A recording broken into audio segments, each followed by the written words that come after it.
অর্থাৎ 5ই সেপ্টেম্বর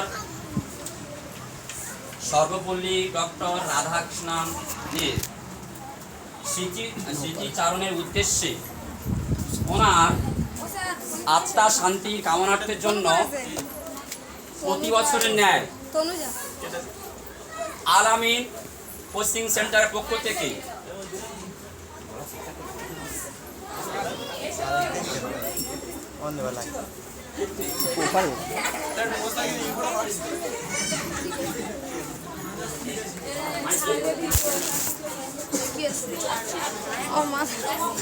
যাই হোক,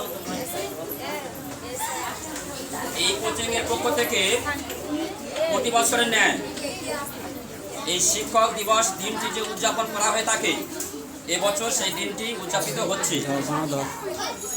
আর বারবার বলছি, তোমরা যদি কথা বলো তাহলে কিন্তু বক্তব্য রাখা ঠিক হবে না।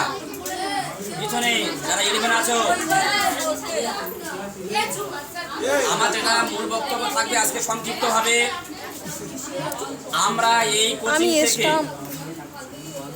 আমরা বিভিন্ন শিক্ষক শিক্ষিকাদের কাছ থেকে আমরা যে বিষয়ভিত্তিক জ্ঞান গ্রহণ করে থাকি, আমরা যেন সেই দিকটি প্রতিটা মুহূর্তে প্রতিটা ক্ষেত্রে যেন ব্যবহার করে থাকি।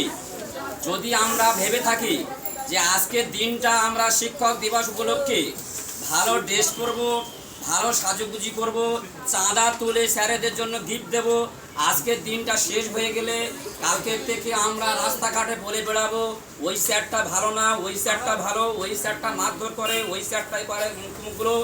কিন্তু না, স্যারেদের ক্ষেত্রে সব সময়ের জন্য একটা জিনিস মাথায় রাখতে হবে, স্যার হচ্ছে পিতা মাতা, অর্থাৎ বাবা মার হচ্ছে পরের স্থান হচ্ছে শিক্ষক শিক্ষিকা। এনাদের কাছ থেকে জ্ঞান অর্জন করতে গেলে এনারা যে সমস্ত বিষয়গুলো বলে এইগুলো ভালো মনে এক চিন্তা ভাবনা করে ভালো করে মনে রাখতে হবে।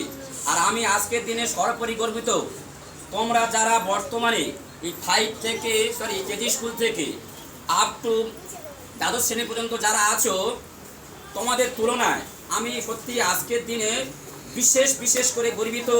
এই কোচিং থেকে যারা বর্তমানে পাশ করে বিভিন্ন কর্মসংস্থানের সঙ্গে যুক্ত হয়েছে, আমি নাম ধরে বললে হয়তো আজকে শেষ হবে না, সত্যি খুব আনন্দিত। তারা আজকে ওদের সময়টাকে ব্যতি রেখে দিয়ে, ওদের বিভিন্ন কাজটাকে হাতে রেখে দিয়ে আজকের কোচিংয়ের প্রতি একটা মায়া মমতা ভালোবাসা আছে বলে দূর থেকে ছুটে এসছে। কিন্তু ওদের সঙ্গে তাল মেলানোর জন্য তোমাদের যে কর্তব্য, আমি জানি না কোথাও একটা ঘাটতি থেকে গেছে।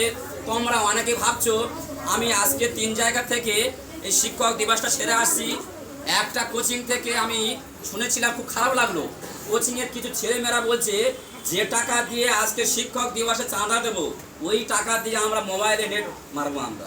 ঠিক আছে, জানি না আজকের দিনে আজকের যুগে বর্তমান যুগে শিক্ষা ব্যবস্থাটা কোন জায়গায় কতটা হারিয়ে যেতে বসতে করেছে। ঠিক আছে, তো যাই হোক, বেশি কিছু বলবো না।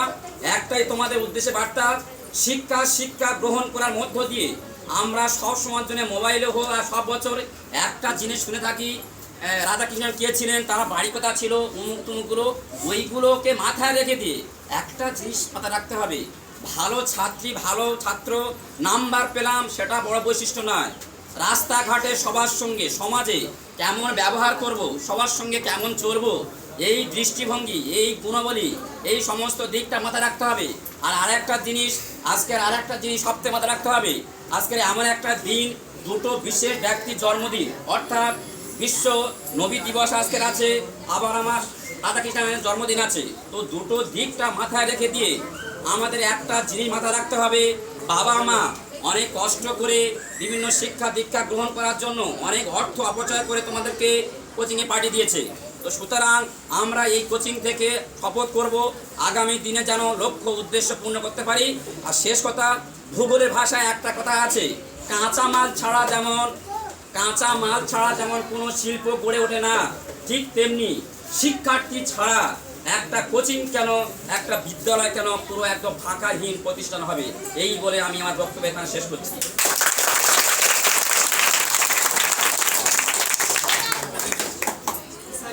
অসংখ্য ধন্যবাদ।